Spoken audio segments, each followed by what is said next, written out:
देखिए, ये बहुत ज़रूरी होता है किसी भी रिलेशनशिप के अंदर, ताल्लुक़ के अंदर, कि आप अपनी जज़्बाती कैफ़ियत को बयान करें।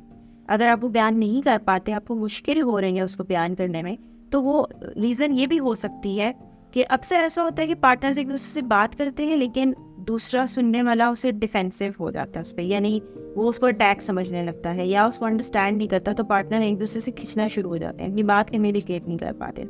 या ये भी रीज़न हो सकता है कि जैसे हमारी सोसाइटी में मर्द हज़रात के साथ ही ऐसा होता है कि उन्हें इमोशनली एक्सप्रेस करना नहीं सिखाया जाता। उन्हें यूजुअली ये कहा जाता है कि खामोश जो मर्द है वो बारोब मर्द है, जबकि ऐसा नहीं है।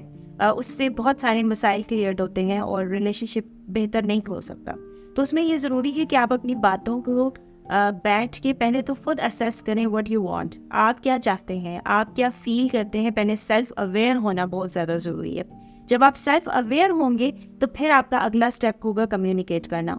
सम टाइम बात करने में उनको मुश्किल हो रही होती है, तो आप उसके लिए डिफरेंट तरीक़ेकार इस्तेमाल कर सकते हैं, जैसे कि आप लिख के अपनी बात पहले खुद से कम्युनिकेट करें और फिर ट्राई करें अपनी बात को कम्युनिकेट करने। छोटे छोटे लेवल की बात स्टार्ट करें। बहुत एक्सट्रीम इश्यूज़ पे अगर आप बात नहीं कर पा रहे, तो छोटे छोटे स्टेप्स पे अपनी बातों को, अपनी छोटे छोटे इमोशंस को शेयर करना स्टार्ट करें, ताकि आपकी प्रैक्टिस हो सके अपने इमोशंस को शेयर करने की।